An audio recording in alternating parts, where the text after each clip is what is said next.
Dental talk के first episode में आप सभी का स्वागत है। और जैसे कि आप देख सकते हैं, आज हमारे पास है डॉक्टर रिद्धि राठी शेख।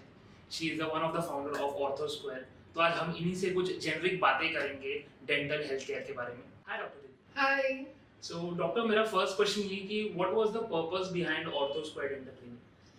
देखो ना, ऑर्थो स्क्वायर डेंटल क्लिनिक्स जो है ना, एक थॉट है। हमने जब 2012 में ऑर्थो स्क्वायर को एक्चुअली चालू किया था, उसके पहले मैं और डॉक्टर कुणाल ना हम कंसल्टेशंस करते थे एज अ एक्सपर्ट डेंटिस्ट। तो जब हमने ऑर्थो स्क्वायर चालू किया तो हमारे पास ना बहुत सारे डॉक्टर्स सीखने के लिए भी आते थे, काम करने के लिए भी आते थे। तो उस टाइम पे पहले हमें पता नहीं था कि इनको कहाँ प्लेसमेंट्स दें। तो एक दो के लिए हमने एक दो क्लिनिक्स शुरू किए, देन वो एक मिशन बन गया टू एम्पावर डेंटिस्ट। फिर हमने ये जो देखा कि उस टाइम पे इंडिया में एक बहुत बड़ा गैप था इन टर्म्स ऑफ टेक्नोलॉजी और एडवांसमेंट एंड अफोर्डेबिलिटी। तो ये गैप को हमने आइडेंटिफाई किया कि आज इंडिया में इतने अच्छे चेन्स जहाँ आपको सारी चीज़ें एक साथ मिल रही हैं और वो अफोर्डेबल प्राइसेस पे मिल रही है, विद लेटेस्ट टेक्नोलॉजी नहीं हो पा रही है। So then that became our vision. And Ortho Square का एक ही पर्पस है कि bringing 360 degree dental care nearest your doorstep, जितना पास आपके आ सके उतना पास हम आ जाए। You are in this profession for more than 17 years. Yes. So common problem आप क्या देखते हो? मेरे हिसाब से इंडिया में अगर हम देखने जाए तो सबसे कॉमन प्रॉब्लम है निगलेक्ट। निगलेक्ट का मतलब अभी अगर जैसे हमारे दांत में खाना फंस रहा है तो खाना ही तो फंस रहा है, क्या ही बड़ी बात है। अब उससे हमारी कैविटीज हो रही है, कैविटीज से रूट कनाल में जा रहे हैं, रूट कनाल से एक्सट्रैक्शन में जा रहे हैं। तो एक बहुत बड़ा प्रॉब्लम है। दूसरा हमारा बहुत बड़ा प्रॉब्लम जो हम फेस करते हैं डेंटिस्ट्री में इज अवेयरनेस। तो जब हम, मैं कल की बात बताती हूँ, मैं एक सोशल फंक्शन पे थी और मैं एक बच्ची से मिली, उसके पेरेंट्स बहुत प्रॉब्लम में थे कि उसका ना दांत करवाए नहीं करवाए। And we were having a conversation. तो एक बुजुर्ग आए और बोले कि ज़्यादा मत सुनो ये डॉक्टर का, ये सिर्फ अपना बिल बढ़ाने के लिए आपको इतना सब समझाने। तो क्या होता है कि इंडिया में राइट ओपिनियन की थोड़ी वैल्यू नहीं है। तो उसके कारण क्या होता है कि ट्रीटमेंट बहुत टाइम तक नहीं करवाया जाता। जैसे ब्रेसेस हो गया, अगर बच्चों में कर देना तो बेटर हो जाता है। Even doctor families for that matter. अभी परसों ही एक डॉक्टर की बेटी आई थी और उनका भी यही था कि बहुत प्रॉब्लम थी जो उन्होंने बचपन में केटर कर दी होती तो अभी नहीं होती। तो इंडिया में मोस्ट कॉमन प्रॉब्लम्स जो हम देखते हैं विच इज निगलेक्ट के कारण कैविटीज, और कैविटीज गोइंग डीप जिसमें रूट कनाल नहीं हो सकता, और एक्सट्रैक्शंस, ये बहुत ज़्यादा कॉमन है। सो मार्केट में अभी क्या चेंजेस आए हैं? मतलब पहले क्या था और अभी क्या सिस्टम है अभी? मैंने ना 2007 में प्रैक्टिस करना शुरू कर दिया था। एंड आज 2024 में डेंटिस्ट्री बहुत एडवांस हो चुकी है। लिटरली 3 सेक्शंस, मेन 3 सेक्शंस में बताती हूँ कि जो इसमें डेंटिस्ट्री बहुत एडवांस हो गई है। पहला, जिस तरह से जनरल डेंटिस्ट्री हो रही है, चाहे वो रूट कनाल हो या कैप्स हो, तो उसमें जो है ना बहुत ज़्यादा डिजिटलाइजेशन आ गया है।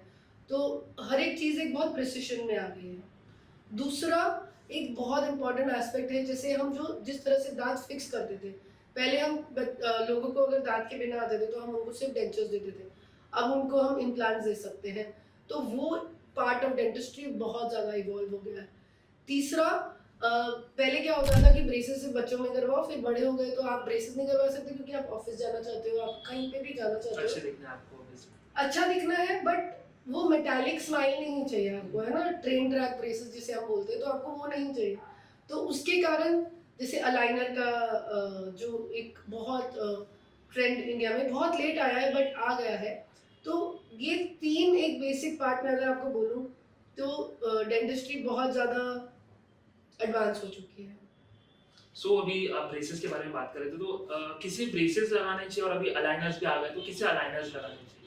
हाँ, ये बहुत इस टॉपिक पे मैं खुद ही आधा पौन घंटा बात कर सकती हूँ, बट चलो आपको थोड़ा ट्राई करते हैं उसके लिए सिंप्लीफाई करना। ब्रेसेस क्या होते हैं? एक मेटल के स्लॉट्स में होते हैं जिसमें एक वायर जाता है और धीरे धीरे धीरे वो आपके दांतों को ठीक करते हैं। ठीक है, और ये बहुत एज ओल्ड साइंस है and it is a very very proven science. तो और बहुत कॉम्प्लिकेटेड जैसे केसेस होते हैं जिसमें ना दांत अंदर से अटक जाते हैं। अब बच्चों में ना चॉकलेट खाने का चलन बहुत ज़्यादा हो गया, अब उनमें कैविटीज लग जाती हैं। अब पेरेंट्स क्या सोचते हैं कि ये दांत तो गिरने वाला है तो इसको क्यों लगाए। तो अब क्या हो जाता है कि जब आपके दो दांतों के बीच में कैविटी हो जाती है, बचपन के दांत, मिल्क टीथ की बात कर रही हूँ, तो वो दांत ना एक दूसरे के पास आ जाते हैं। अब मिल्क टूथ का एक बहुत इंपॉर्टेंट फंक्शन है, वो फंक्शन ये है कि वो आपके जबड़े को वहाँ मेंटेन करता है, ग्रोथ देता है। पर जब आपके मिल्क टूथ में कैविटी हो जाती है तो वो दांत जो पास आ जाते हैं तो जबड़ा उतनी पोटेंशियल पे ग्रो नहीं हो पाता, तो आपके आने वाले दांत या तो टेढ़े मेढ़े आते हैं या फिर दांत अंदर से बाहर ही नहीं आता है, जिसे हम हमारी भाषा में बोलते हैं इम्पैक्ट हो जाना, मतलब अंदर ही अटक जाना। अब इन सिचुएशन में braces is a better option. दूसरा, अगर कोई बच्चा है जो एक यंग एज पे आया है और उसका जबड़ा एकदम कंस्ट्रिक्टेड है, पेशेंट्स को बहुत ज़्यादा जल्दी जल्दी खांसी होना, जुकाम होना, ये सारी जो प्रॉब्लम्स होती है वो हो रहा है, तो उन केसेस में at the age of 6 years 5 years 7 years 8 years हम एक्सपेंशन ब्रेसेस लगाते हैं। और मोस्ट टीनेजर्स जो है दे आर ओके कि उनको एस्थेटिक का रिक्वायरमेंट नहीं है तो वो ब्रेसेस में लगाते हैं। अब आई बात अलाइनर्स की। अलाइनर्स आर, आप ये सोच लो कि वो ट्रांसपेरेंट ब्रेसेस ही हैं, ट्रूली एस्थेटिक ब्रेसेस। तो अब समझो आप हो और आपको दांत ठीक करवाने हैं, क्योंकि एंड ये बहुत कॉमन है कि अरे डॉक्टर रिद्धि हमारे ना हमको प्रमोशन नहीं मिल पा रहा है तो हमारे 4 महीने में दांत सीधे कर दो, 8 महीने में दांत सीधे कर दो, it is difficult with braces of any type. But आज क्या हो गया है कि लोगों को ये समझ गया है कि अच्छी स्माइल के कारण आपका बहुत सारी चीज़ें लाइफ में आप अपलिफ्ट होते हैं। तो अगर समझो कोई 25 में है, 30s में है, 35 में है, 40s में भी है और उनको दांत सीधे करवाने हैं या दांत में से गैप बंद करवाना है, दांत की कोई भी मिसअलाइनमेंट को ठीक करना है, बट उनके पास ब्रेसेस पहनने का ऑप्शन नहीं है। मे बी बिकॉज उनकी लाइफस्टाइल और maybe because they are travelling abroad. अगर लोग, बहुत बच्चे बाहर जाते हैं और बाहर डेंटिस्ट्री बहुत महंगी, बहुत ज़्यादा महंगी, मतलब अपन से अपने यहाँ के प्राइजेस से समझ लो एक 20x, ठीक है। तो बच्चों को ब्रेसेस लगवाना है बट बच्चा ट्रैवल कर रहा है, या फिर आप एक सिटी में से दूसरी सिटी में आप ट्रैवल कर रहे हो और आपको अलाइनमेंट चाहिए, बट आप क्योंकि अब ये सिटी में बार बार नहीं आ सकते हो तो आपके लिए अलाइनर एक ऑप्शन हो जाता है। अलाइनर का एडवांटेज क्या होता है ना कि अलाइनर हर दांत को एक अपनी पेस पे मूव करता है। उसका मतलब क्या होता है कि जैसे अगर आपका ये दांत टेढ़ा और ये दांत टेढ़ा है तो ये दोनों साथ में मूव हो रहे हैं, तो ब्रेसेस में वो नहीं हो पाता है। ब्रेसेस में कैसा है, पहले ये सीधा होगा, फिर ये हटेगा, फिर दूसरा दांत बाहर आएगा, तो braces is relative to movement, मतलब धीरे धीरे दांत आगे बढ़ता है। बट अलाइनर्स में क्या होता है, क्योंकि सब एक साथ थोड़ा थोड़ा थोड़ा कुछ होता है तो एक स्पीड मिल सकती है कभी कभी, और दूसरा वो बिल्कुल नहीं दिखते। अब आज की जो जनरेशन है वो बहुत हेल्थ कॉन्शियस भी हो गई है, उनको सब सैलड्स खाना है और ये सब खाना है, तो उन सारे लोगों को लिए जिनको बहुत हेल्दी और हार्ड फूड खाना है उनके लिए अलाइनर्स बहुत अच्छे ऑप्शन हो जाते हैं। क्योंकि अलाइनर्स का एक कैसा है ना कि आप 18 से 20 घंटे पहनो, तो आप खाना खाते वक्त, ब्रश करते वक्त आप उसको निकाल सकते हो, उसको मेंटेन कर सकते हो। एक और बहुत इम्पॉर्टेंट इंडिकेशन है अलाइनर्स का, कैविटीज। अगर आपके दांत टेढ़े मेढ़े होने के कारण आपको बहुत कैविटीज होती हैं, या ओरल माइक्रो बैक्टीरिया के कारण भी आपको कैविटीज बहुत होती हैं, तो ब्रेसेस से बेटर अलाइनर्स हैं, क्योंकि ब्रेसेस के पीछे जो एरियाज हैं वहाँ पे खाना फंस सकता है। जो अलाइनर्स में क्या है कि आप अलाइनर निकाल के ब्रश कर लोगे तो आपके एक एक टूथ सरफेस पे आप क्लीन कर सकते हो, तो that is also very good indication of aligners. But आज टीनेजर्स में भी हम अलाइनर्स दे पा रहे हैं, बिकॉज बहुत सारे अलाइनर कंपनीज ऐसी हैं जो टीनेज को भी बहुत अच्छा सपोर्ट करती है, जैसे इनविजिलाइन है, तो टीनेज के में भी वो ट्रीटमेंट कर पाती है। और फ्लेक्सी स्माइल जैसे अलाइनर्स हैं जो हमें कॉस्ट इफेक्टिव अलाइनर्स भी दे पा रहे हैं। तो today we are able to cater from very affordable aligners to very expensive and advanced aligners like Invisalign.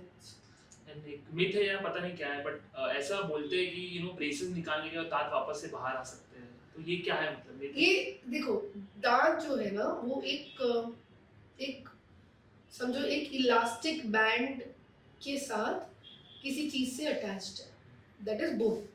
तो एक हड्डी है, इलास्टिक बैंड है और दांत है। जब हम दांत मूव करते हैं, ठीक है, तो कुछ कभी कभी क्या होता है कि टूथ उस जगह पर वापस आ जाता है। तो ये मिथ नहीं है, ये फैक्ट है। बट इसको मेंटेन करने का एक तरीका होता है कि आप 1 ईयर का retention period, proper retention period करो, तो उससे क्या होता है कि आपके नेचुरली टूथ जो है वो स्टेबल हो जाता है। सो 1 ईयर के बाद मतलब वो बाहर नहीं आएंगे वापस से?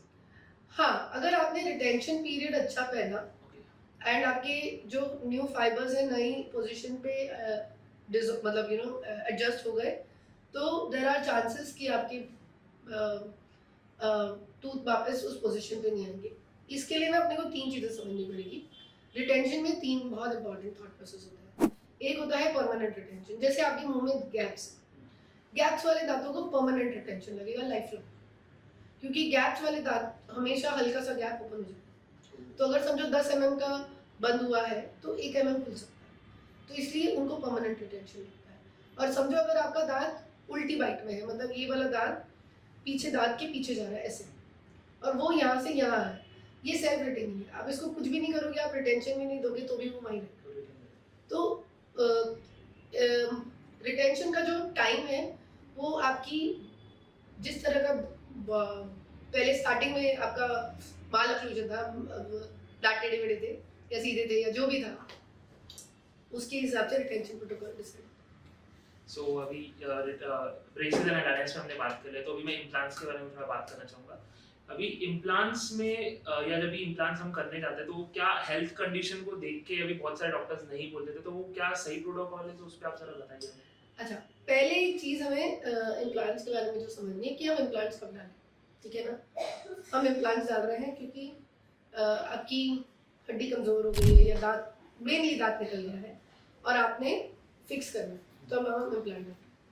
पहले के ज़माने में क्या होता था कि आपके 4 आने का दांत निकल रहा था और 2 रुपए का रूट कनाल हो रहा था, और उस टाइम पे रूट कनाल इतना ज़्यादा डेवलप नहीं था।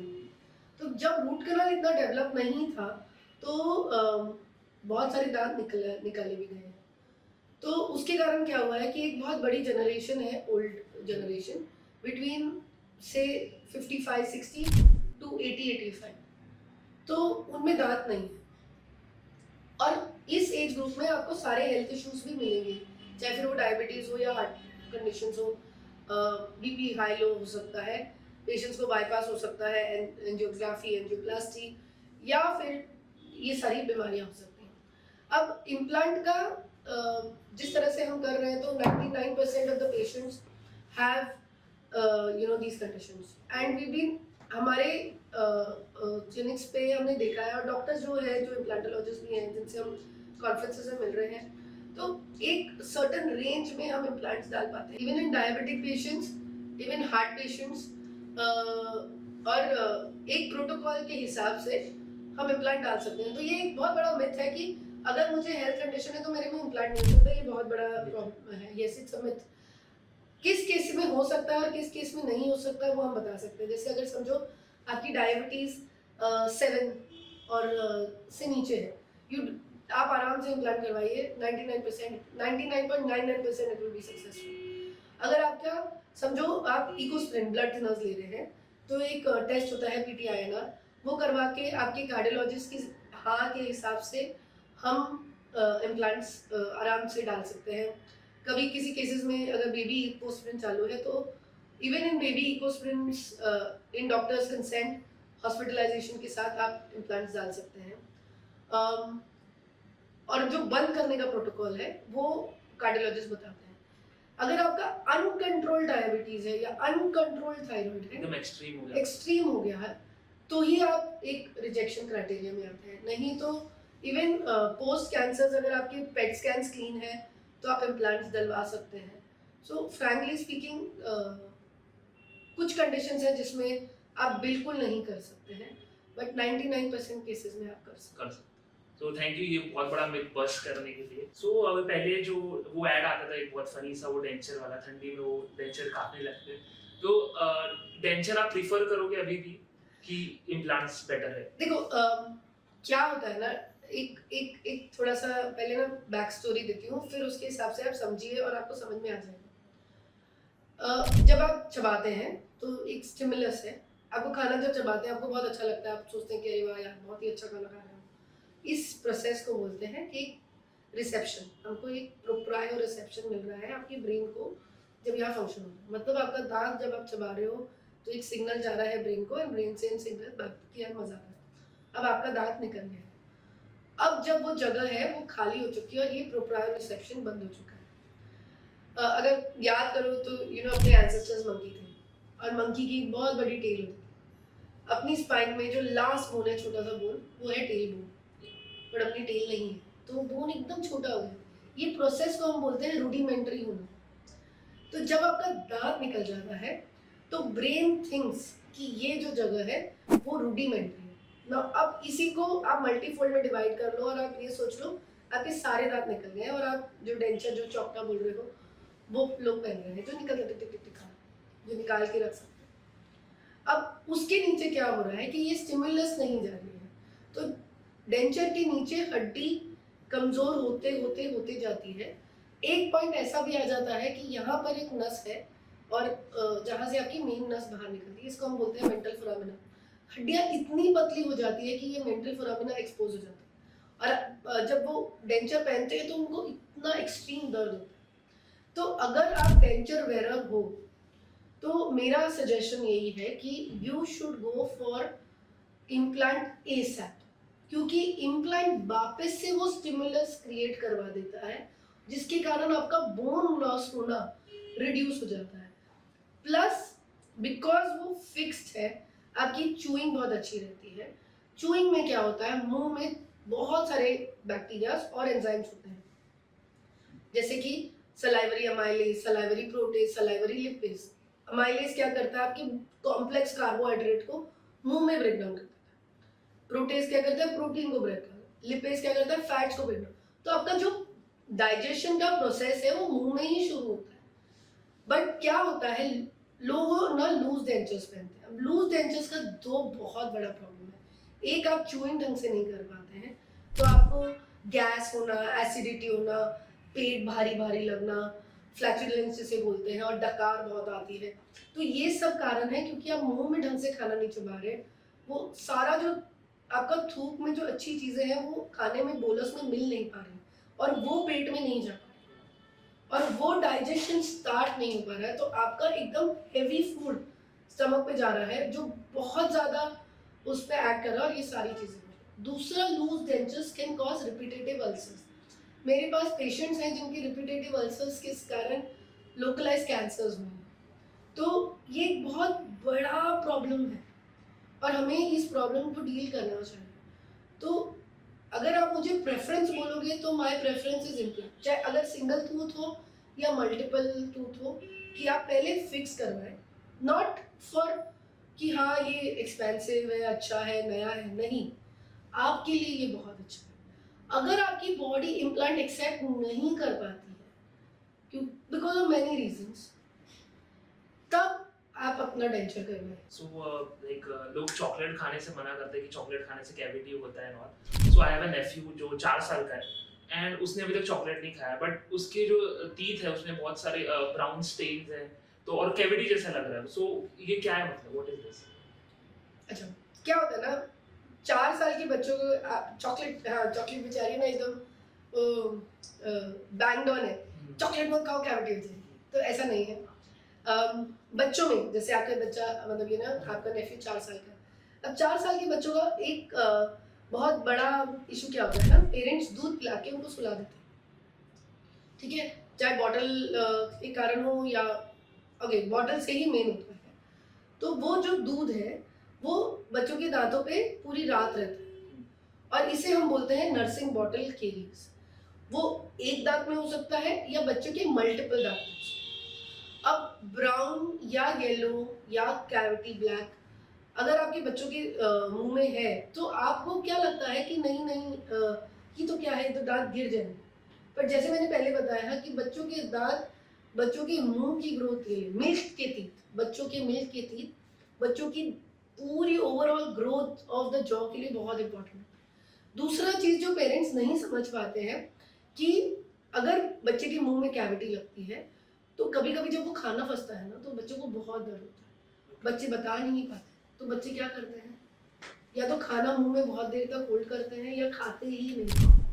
अब आप ये सोचो कि उनकी ग्रोइंग ईयर्स है, बच्चा is going to grow in this age group and अगर वो च्यूइंग ढंग से नहीं कर पा रहा है, अगर उसकी जो ओवरऑल डेवलपमेंट है वो पूरी रिड्यूस हो जाएगी, ब्रेन डेवलपमेंट रिड्यूस हो जाएगी। So it is very important कि अगर आप अपने बच्चे में कोई भी वाइट के अलावा, अगर आपके बच्चों के दांत एकदम वाइट है, मतलब आपको ऐसा लग रहा है वाइट है और बीच में एक वाइट पैच है, तो भी आप डॉक्टर को दिखाएंगे, क्योंकि ये बहुत इम्पॉर्टेंट है कि आप चेकअप करवाएं, क्योंकि इसको हम बोलते हैं वाइट स्पॉट लीजन। मतलब उस एरिया का दांत आपका डीमिनरलाइज हो गया, मतलब आपका दांत वीक हो गया और वो ही जाकर आगे कैविटी में कन्वर्ट। ये जो पहला दाढ़ आती है ना, पहली दाढ़, उस दाढ़ में कैविटी लगना बहुत कॉमन होता है। और ऐसा नहीं है कि ये मैं कोई इनकम स्ट्रैटा पे ये नहीं है, फ्रैंकली स्पीकिंग में बताऊं कि अरे हम तो केयर लेते हैं। क्या होता है 3-4 साल के बच्चे के बाद बच्चे अपने आप ब्रशिंग शुरू कर देते हैं and they do not parents don't brush their teeth and parents don't look into the children's mouth. अक्कल दाढ़, ये जो पहली दाढ़ है, सॉरी अक्कल दाढ़ नहीं, पहली दाढ़ जो है जिसे हम फर्स्ट मोलर कहते हैं, ये आ जाती है 6 साल की उम्र में।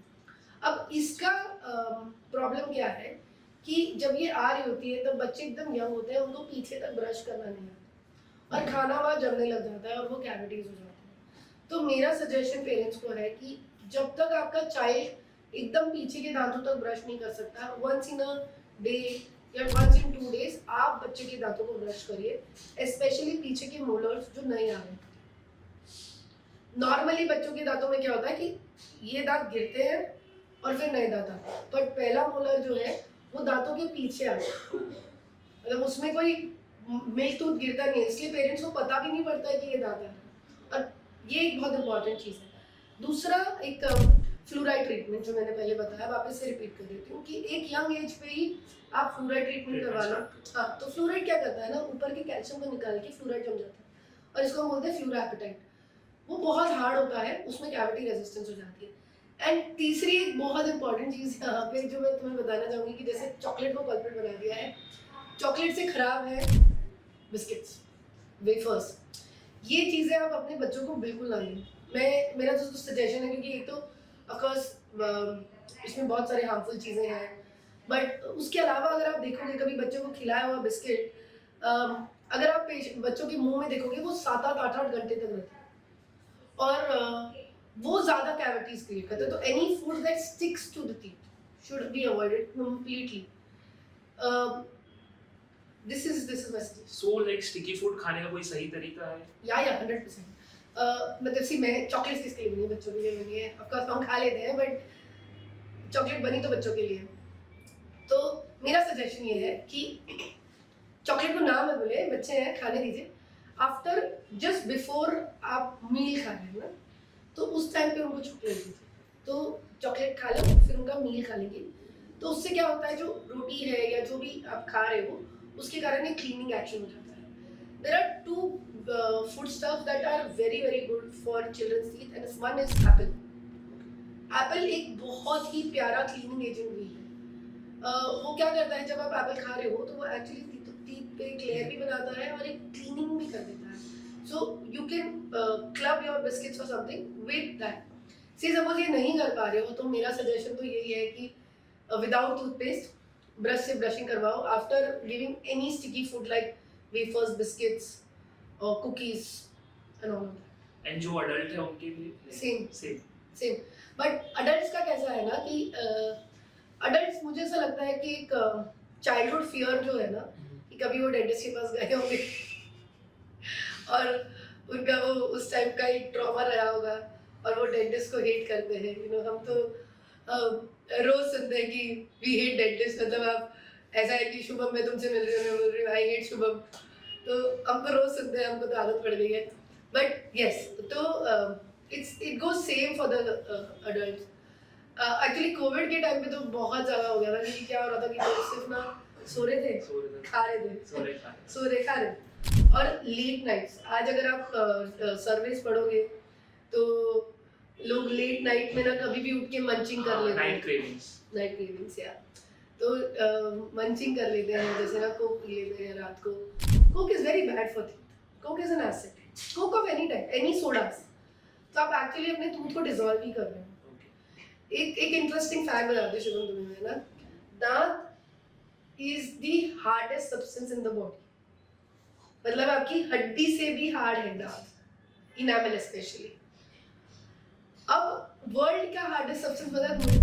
डायमंड। और डायमंड को सिर्फ डायमंड काट सकते, दांत को सिर्फ डायमंड काट सकते। जो हम वो लोग बोलते हैं ना ड्रिल करोगे, वो ड्रिल का जो बल है that is made of diamond. आप एक चीज सोचो, आप इतनी हार्ड सब्सटेंस को अगर उसमें कीड़ा लग रहा है या फिर उसमें अब्रेजन हो रहा है, तो आप कितनी डैमेज कर रहे हैं अपने जगत को। तो even for old age in adult, suggestion is कि ब्रश करके ही, मतलब ये सब चीजें खाने के बाद ब्रश करें।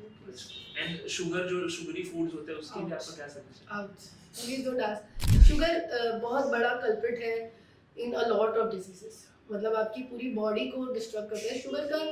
सी एक चीज समझाती हूँ, according to the diabetic association हो सकता है, या फिर health association of the worlds like American association as well, 1 चम्मच शुगर डेली रिकमेंडेड है। अब आप क्या कर रहे हो कि आप एक सुबह की कॉफी पी रहे हो, 1 चम्मच डाल रहे हो, फिर 2-4 बार चाय पी रहे हो, उसमें थोड़ी थोड़ी शक्कर जा रही है। अगर आपने एक बिस्किट खा लिया तो बिस्किट में तो आप सोचो कि कितनी सारी शुगर जा रही है, मतलब sugar sugar sugar sugar sugar, ये तो बिल्डअप है ही। उसके अलावा फ्रूट्स खा रहे हो, फ्रूट्स में भी शुगर है, चाहे वो आप बोलोगे कि गुड शुगर है, बट वो शुगर ही है। आपका जो वो 1 स्पून है उसमें वो फ्रूट का शुगर भी आ रहा है। तो sugar is a very very bad thing for overall body. वो आपको है ना, फ्रैंकली स्पीकिंग, जैसा नशा आपका अल्कोहल का है ना, वैसे ही नशा शुगर। आप जब खाते हो आप एनर्जेटिक हो जाते हो, फिर आपको वापस वीक हो जाते हो, फिर आपको वापस। अब दांतों में जब आएगा तो वो बहुत ज़्यादा डैमेज करेगा, क्योंकि जो bacteria, mouth is full of bacteria, good and bad. Sugar वो बैड वाले बैक्टीरिया को जगा देती है, और फिर उसके कारण क्या होता है ना शुभम, कि आप लिटरली वो डैमेज बहुत जल्दी शुरू हो जाता है, क्योंकि शुगर जब सलाइवा के साथ मिलके जो बाय प्रोडक्ट्स निकलते हैं, these are acids, and those acids start attacking your tooth। और वो आप समझ लो कि आप जैसे आप एक दांत को लो और एसिड में डालो, वो डिसॉल्व होगा थोड़े टाइम में, अब वही इफेक्ट आपके मुंह में कर रहा है। तो sugar is bad in any form. So it's bad, so उसको जितना जल्दी आप बंद कर सको उतना अच्छा है। हां, एटलीस्ट एडेड शुगर बंद कर दो, तो बाकी सारी चीजें में नेचुरल से आ रहा है। क्योंकि आप सोच रहे हो कि ब्रेड खा रहा हूँ, तो ब्रेड में भी प्रिजर्वेटिव या प्रूफिंग एजेंट शुगर ही है। ऐसा नहीं है कि हर एक चीज में शुगर है, क्योंकि इट्स अ प्रिजर्वेटिव आल्सो ना, जैसे सॉल्ट है। सो नाइट क्रेविंग्स, अगर कोई इंसान फ्रिज में उठ के 2 बजे कुछ खा रहा है, कुछ भी मतलब शुगरी फूड हो गया, मोस्टली शुगरी फूड्स ही खाते, तो उनको वापस से ब्रश करना चाहिए। Like see my suggestion is कि ब्रश करो, बट अगर ब्रश नहीं कर सकते हो फॉर व्हाटएवर रीजन, तो इमीडिएटली कुल्ला करो और उंगली से पूरा दांत को क्लीन कर दो। This is my suggestion, this is the protocol 100%। And अभी हम टूथपेस्ट खाते हैं, सो आप टूथपेस्ट में मतलब क्या देखते हैं? मतलब बहुत सारा कि टूथपेस्ट में नमक होना चाहिए या लॉन्ग एंड ये सब होना चाहिए, so what you see in the toothpaste? अच्छा, एक चीज है कि India is diabetic capital of the world, okay, and India is also had cardiac issues capital of the world, ठीक है। और हमारे खाने में नमक हर चीज में, रोटी से लेकर हर एक चीज में। उसकी जो एडवाइस डोजेस 1 टीस्पून और 1 टेबलस्पून आई थिंक।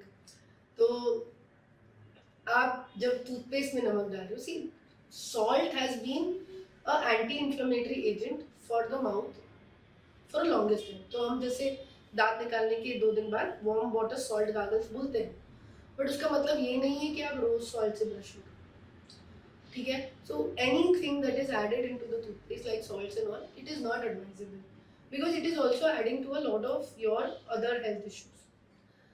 तो ये सब मिथ है, ये सब मत करो। अब दूसरा आ जाता है आयुर्वेदिक टूथपेस्ट। अच्छा, Ayurvedic toothpaste are not bad actually, मैं सही बोलूँ, बट प्रॉब्लम क्या होती है आयुर्वेदिक टूथपेस्ट में, उसमें ना बहुत अब्रेजिव एजेंट्स होते हैं। और लोगों को क्या लगता है, जैसे अगर आप कपड़ा धोने बैठे हो तो ऐसे जब आप कपड़े को घस रहे हो तो कपड़ा क्या साफ हो जाता है। तो लोगों को लगता है 90% of the people don't brush properly. वो उनको लगता है कि जोर से झक करूँगा तो दांत चमक जाएंगे, बट ये एक्चुअली मिथ है, क्योंकि इनामल इज वाइट। इनामल के नीचे के जो सपोर्टिव लेयर है वो डेंटिन और डेंटिन येलो है। जब आप जगह ब्रश करते हो तो आपकी जो इनामल है वो अब निकल जाती है और सिर्फ रह जाता है डेंटिन, और डेंटिन पीला ही रहेगा, आप कितना भी ब्रश करोगे वो पीला ही रहेगा। तो अगर आप somebody हो कि जिसको आयुर्वेदिक टूथपेस्ट यूज करने का मन करता है तो आप हल्के हाथों से ब्रश करिए, क्योंकि Ayurvedic toothpaste are very abrasive, वो दांतों को पूरा घसा देते हैं। तो एकदम हल्के हाथों से करो। अब अगर आप ये सोचोगे कि पेस्ट कंसिस्टेंसी ले लें या कैल्शियम मतलब वो जेल कंसिस्टेंसी ले लें, तो उनका एक डिफरेंट इफेक्ट्स होता है। जो भी वाइट कलर के टूथपेस्ट होते हैं उनमें क्या होता है कि they are not very abrasive but yet they have pumice kind of effect, तो वो आपके दांतों को क्लीन करता है। जेल का एडवांटेज क्या होता है कि दांतों के बीच में जाने की उसकी कैपेसिटी होती है, तो 2 दांतों के बीच का जो एरिया है वो ही क्लीन नहीं हो पाता, and that is what those toothpaste can have an effect. तो आप कॉम्बिनेशन यूज कर सकते हो। और लोग ना ऐसे भर के टूथपेस्ट लेते हैं, जरूरत ही नहीं है। सिर्फ टूथपेस्ट इज एन एजेंट। एक चीज समझिए, आपको मुंह में फ्रेश फील करना है इसलिए आप टूथपेस्ट कर रहे हो। आइडियली अगर आप सिर्फ ब्रश लेके भी क्लीन करोगे विदाउट एनी टूथपेस्ट तो भी वो क्लीन हो। तो अकॉर्डिंग टू योर नीड्स आपको करना चाहिए। आप एक फैड देख रहे हो सेंसिटिव टूथपेस्ट, सुना है? यहाँ सेंसिटिव यही बहुत चल रहा है। अब मेरे दांतों में सेंसिटिविटी है और मैंने सेंसिटिव टूथपेस्ट यूज कर लिया और मैं मैजिकली ठीक हो गया। अच्छा ठीक है, अब सेंसिटिविटी को एक समझोगे ना, तो सेंसिटिविटी 3-4 तरह की होती है। एक आती है जो दांत घसने के कारण आती है, एक आती है जो दांत में कीड़ा का लगने के कारण आती है, और एक आती है जो दांत की हड्डी कम होने के कारण, क्योंकि वो पार्ट ऑफ द टूथ जो मुंह में एक्सपोज नहीं होना चाहिए वो एक्सपोज हो गया, वो बहुत सेंसिटिव होता है क्योंकि वो रफ होता है, क्योंकि उसको हड्डी को पकड़ के रखना है। तो वो पार्ट ऑफ द टूथ आपका, उसको जिसे हम रूट बोलते हैं, वो आपका बहुत सेंसिटिव होता है। तो 3 जगह से सेंसिटिविटी होती है।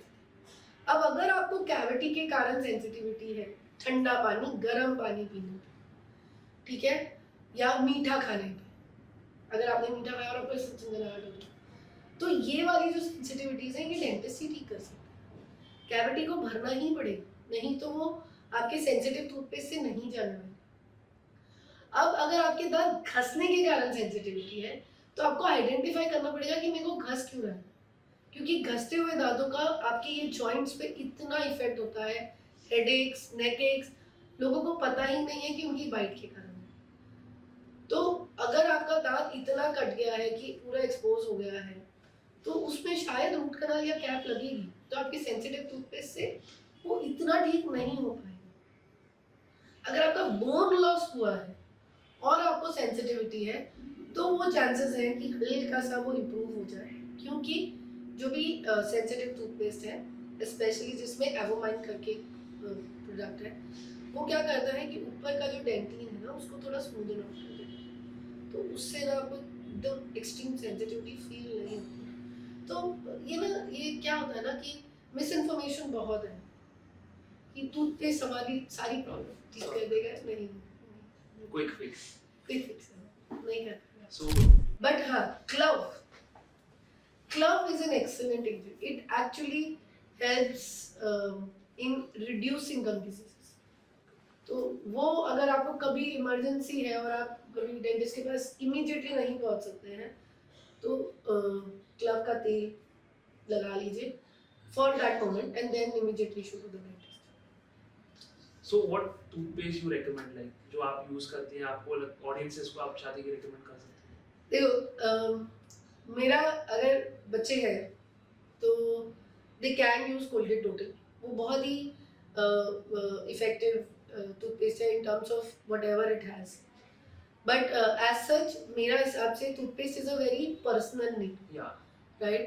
तो मेरा ये मानना है कि आप ऐसे टूथपेस्ट चूज करिए कि उससे आपकी जो प्रॉब्लम्स है वो सॉल्व हो रही हैं विद इन मंथ्स, और अगर आपकी कोई प्रॉब्लम है जैसे सेंसिटिविटी है या फिर आपकी